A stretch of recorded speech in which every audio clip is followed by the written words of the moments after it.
जय हिंद साथियों। उम्मीद है आप सभी लोग खुश होंगे, लाजवाब होंगे। मित्रों, कुछ बच्चों के मन में यह प्रश्न उठ रहे थे, जैसे कि कमेंट बॉक्स में मैंने देखा जो कोर्ट केस आपका यूपी लेखपाल वैकेंसी पर चल रहा है, उससे किन लोगों को फायदा होने वाला है। क्या जो कम मार्क्स वाले जो लोग हैं, क्या कम मार्क्स जिन बच्चों को मिले हैं, जिन्होंने अपने आंसर शीट में एनालाइजमेंट किया था, उनके कम मार्क्स आए हैं, क्या उनको फायदा होगा। वहीं पर मित्रों कॉमन अंक से कट ऑफ पर क्या प्रभाव होने वाले हैं, और वहीं पर दोस्तों कम अंक वाले भी बन पाएंगे लेखपाल। आखिरकार कैसे, इन सब महत्वपूर्ण बातों पर आज हम इस महत्वपूर्ण वीडियो में बात करने वाले हैं। बहुत ही ज्यादा इंपॉर्टेंट वीडियो होने वाला है, इसलिए वीडियो को पूरा देखें। और उससे भी पहले मित्रों, आप चैनल को सब्सक्राइब नहीं कर रहे हो, चैनल को जरूर सब्सक्राइब करें, क्योंकि YouTube नोटिफिकेशन नहीं भेजता है और महत्वपूर्ण अपडेटों से आप वंचित रह जाते हैं। इसलिए चैनल को जरूर सब्सक्राइब करें, जिससे समय समय पर आपको एक एक पल की खबर, एक एक अपडेट आपको मिलता रहे। तो मित्रों, यहां पर आप देखोगे कि जो यूपी लेखपाल वैकेंसी है, आपको पता है काफी दिनों से आपका इस पर केस चल रहा है। लगभग 5 महीने आपको पेपर दिए हो गए,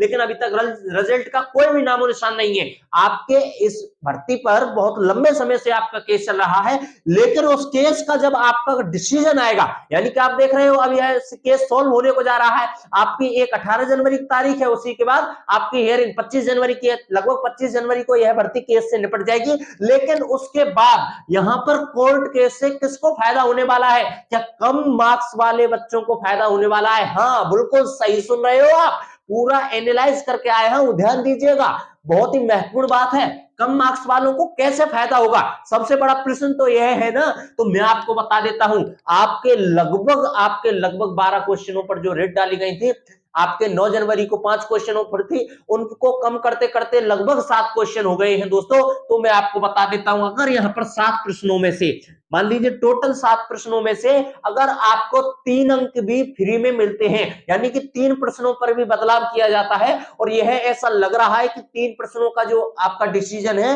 वो लगभग बच्चों के पक्ष में ही जाएगा, तो उस डिसीजन के आधार पर मैं आपको बता रहा हूं, अगर 7 प्रश्न में से 3 प्रश्न भी अगर बच्चों के यहां पर गए, तो मैं आपको बता दूं, जो बच्चे के कम मार्क्स हैं, तो यह नॉर्मल सी बात है, उनके वह 3 प्रश्न गलत होंगे। जिनके गलत होंगे उनको सबसे ज्यादा फायदा होने वाला है। मित्रों कैसे? मान लीजिए अगर आपके हैं 70 मार्क्स, अगर आपके 70 मार्क्स और पहले से आप इन 3 क्वेश्चनों को गलत करके बैठे हो, तो इन 3 क्वेश्चनों के मार्क्स आपको मिलेंगे या नहीं मिलेंगे? मिल जाएंगे। लेकिन दोस्तों, जब 3 मार्क्स इनको मिल जाएंगे, तो आपने इन 3 मार्क्स की पहले नेगेटिव मार्किंग घटाई थी या नहीं घटाई थी? घटाई थी, तो आप नेगेटिव मार्किंग को भी जोड़ोगे या नहीं जोड़ोगे? यानी कि यहां पर 0.75 की नेगेटिव मार्किंग भी आपको यहां पर प्लस करनी होगी, और आपके मार्क्स हो जाएंगे 73.75।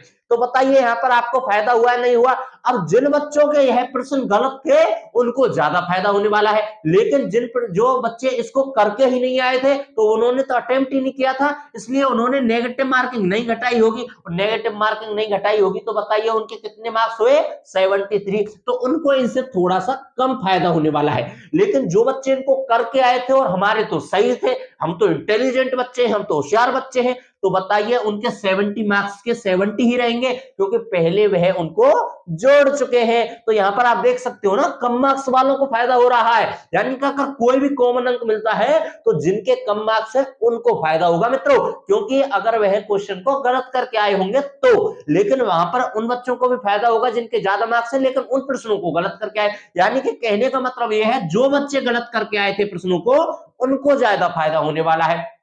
वहीं पर मित्रों कॉमन अंक से क्या कट ऑफ पर प्रभाव पड़ेगा? अब आप यहां पर देख सकते हो, मैंने 3 कैटेगरी बनाई, और 3 कैटेगरी में जब आपके 3-3 कॉमन अंक जोड़े, तो आपको पता है 3 कैटेगरी में 17, आपका 70, 73 और 73.75, ये 3 असर पड़े हैं आपके। हाईएस्ट 3.75 मार्क्स का असर पड़ा है। तो मैं आपको बता दूं, अगर कॉमन अंक आपके 3 प्रश्नों पर बनते हैं, अगर 3 प्रश्नों पर आपको कॉमन अंक मिलते हैं, तो आपका ज्यादा से ज्यादा अंतर पड़ेगा 3.75 मार्क्स का। लेकिन अगर वहीं पर आप कहते हो कि मुझे तो 2 प्रश्नों पर कॉमन अंक मिलने चाहिए, अगर आपको लग रहा है, तो 2 प्रश्नों पर अगर कॉमन अंक मिले, तो आपका जो असर पड़ेगा वो पड़ेगा पूरे 2.5 नंबर का। लेकिन अगर एक प्रश्न पर अगर आपका कॉमन अंक मिलता है, तो आपको अंतर पड़ेगा 1.25 नंबर का। यानी कि मैंने आपको बता दिया है, अगर 3 नंबर का अगर कॉमन अंक मिलता है, तो आपका असर पड़ेगा 3.75। अगर 2 नंबर का पड़ता है तो 2.50, लेकिन वहीं पर अगर एक प्रश्न का कॉमन अंक मिलता है दोस्तों तो 1.25। हाईएस्ट 3 नंबरों पर कॉमन अंक मिल सकते हैं, इससे ज्यादा मिलेंगे ही नहीं, क्योंकि जो भी आपका डिसीजन मिल रहा है, जैसा कि आपको सूत्रों के मुताबिक पता चल रहा है, आपके जितने भी कॉमन अंक मिलेंगे वो आपके लगभग 3 प्रश्नों पर ही मिल सकते हैं, क्योंकि आयोग की तरफ से भी यह पता लग रहा है एफिडेविट लगाने के बाद, उनके एक्सपर्ट जो अपनी सलाह दे रहे हैं उसके बाद, कि आपका जो भी कॉमन अंक है वो आपका लगभग 3 प्रश्नों पर ही मिल सकता है। वहीं पर दोस्तों कम अंक वाले भी बनेंगे लेखपाल। अब आप बात बताइए, जो अंक आपके कम थे, यानी कि आप कॉमन अंक मिल जाएंगे, आपके कम अंक थे तो आपके कॉमन अंक मिलने के बाद सबसे ज्यादा आपके ही बढ़ रहे हैं, तो कम अंक वाले भी बनेंगे लेखपाल या नहीं बनेंगे, आप खुद ही बता दीजिए मित्रों। और मैं आपको बता देता हूं, जब एसटीएफ अपनी जो कार्यवाही है वो निरंतर कर रही है, तो मित्रों मैं आपको बता देता हूं, आपके जो कम अंक वाले हैं उनको भी मौका दिया जाएगा, क्योंकि डीबी में लगभग दोगुने बच्चे बनाए जाएंगे और डीबी में जो नकलची हैं उनको भी बाहर किया जाएगा। यही आज का अपडेट था मित्रों यूपी लेखपाल वैकेंसी से रिलेटेड। और भी अगर कोई भी अपडेट आएगा तो एकेजीएस रिसर्च सेंटर फिर से आपके सामने आएगा। आपको पता चल गया होगा कि आखिरकार कॉमन अंक किस प्रकार मिलेंगे और दोस्तों कम अंक वालों को कैसे फायदा होगा कोर्ट केस से। तो दोस्तों यही आज का अपडेट था।